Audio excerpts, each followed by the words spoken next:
Chenai is a Zimbabwean. That's where I was born and raised. But in fact, originally my parents were living in Botswana when I was born.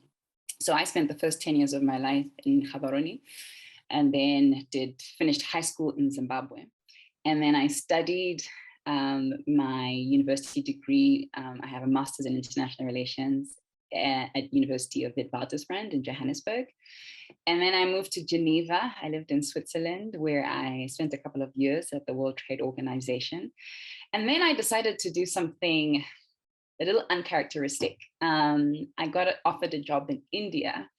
My parents were completely appalled and just didn't think that this was the direction I should be taking with my career. But I thought to myself, listen, I know I want to do work on the African continent.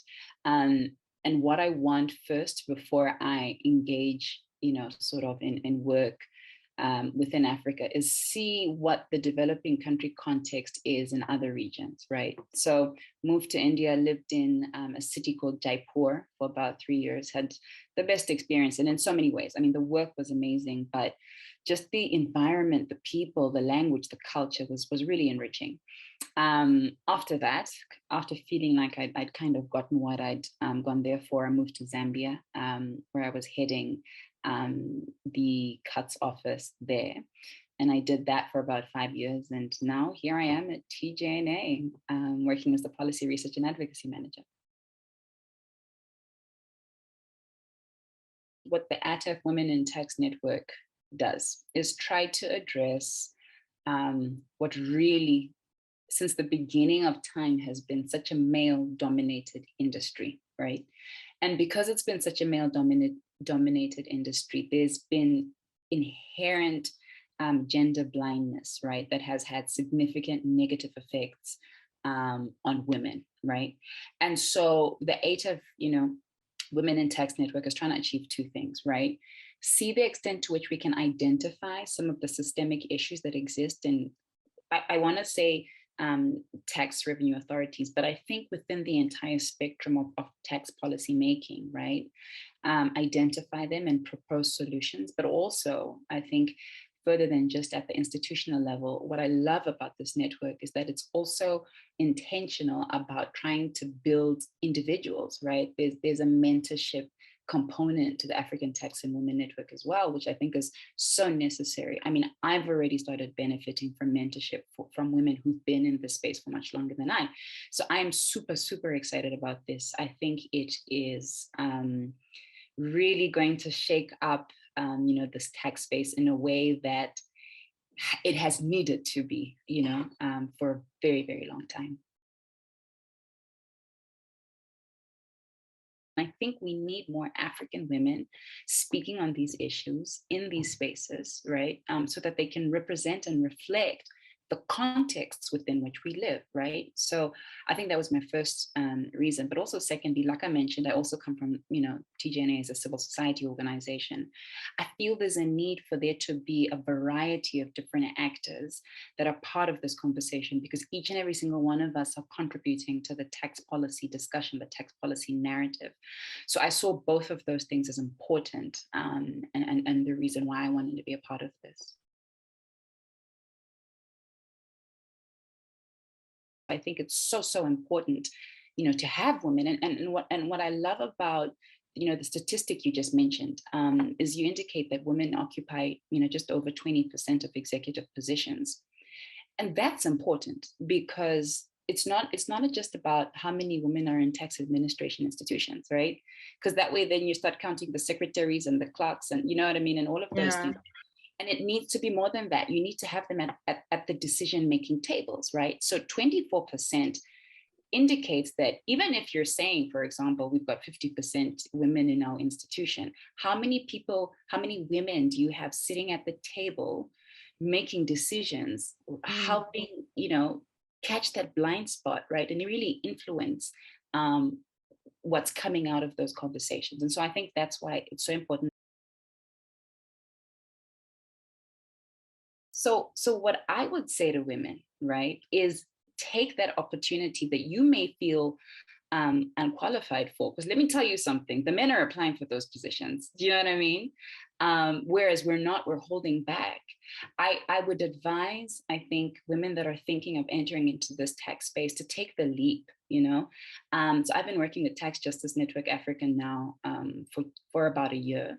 And prior to that, I was working very broadly on tax justice issues. Tax was one of them. And I remember when I saw the position, I was like, I don't know, you know. But then I just really felt like that advice that I tell everybody, that maybe you also want to take it yourself, and applied for it. And I'm so grateful I've done it, you know what I mean? Because over the past year, I have grown, I've been so challenged. And absolutely, I'm so glad I took that leap. And that would be my advice for anybody thinking about entering into this space. You can absolutely do it. First and foremost, I'm incredibly religious. So my faith is a big thing that inspires me. I recently relocated to Nairobi today, actually. I'm doing this call with you from my hotel room.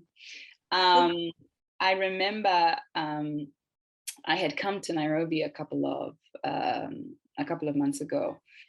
Just to, you know, obviously our secretariat is based here and I was doing some work. And I remember when I applied for the position, Alvin will tell you, I requested for a work from home, you know, way of working, and he'd approved that. And then as I was driving around Nairobi, I just felt the sense that I need you here. You know what I mean? That I want you to come to Nairobi. And like I said, I'm so faith driven. So I thought about it, I prayed about it, and I felt it was the right decision. It was a hard decision because I'd lived in Zambia for so long. And so the past couple weeks have just been tears, you know, because I've left so many of my great friends. I've left my church family, and relationships that I established. But I feel that this is where I need to be. Like I was saying earlier, you know, that leap of faith, leap into uncertainty, you know, is what we need to do, because you have absolutely no idea what's on the other side. And more often than not, it's something great, you know? So yeah, that's what I would say inspires me, in terms of taking personal decisions. But then also, I think the people that have gone before us, right, and have paved the way. Like when I think of people like Doris Akal, when I think of people like Atia Waris, when I think about people like Irene, you know, who sits in the UN Facti panel, like I am in awe of those women. And, you know, I sit there and I'm like, I want to be just like them. And I think that's why, you know, you said we'll talk about it later. The mentorship process is so important because they show you what's possible. Do you know what I mean? In this male dominated space. So I would say those are two of the things that definitely inspire me in this work. I would describe it as historic.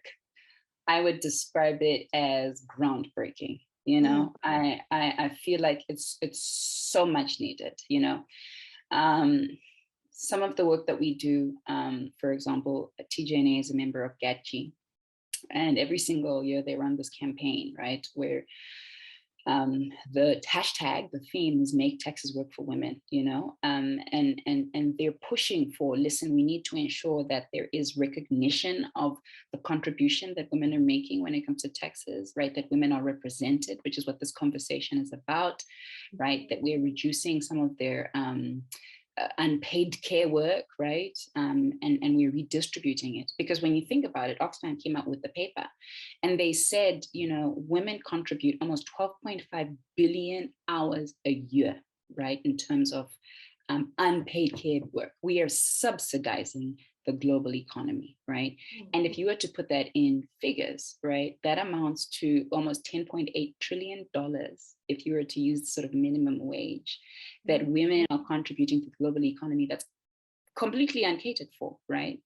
And all of those things are things we need to start taking cognizance of, right? When we do our national budgets, right? When we are implementing taxation, right? We need to ensure that it's progressive. We need to ensure that you are keenly aware of, you know, who your tax policies are affecting and how their taxes are, you know, affecting, you know, their day-to-day lives, right? So I think for me, this is fantastic. And I think, you know, part of the reason for this network was a contribution to SDG 5, right, which is promoting women in leadership.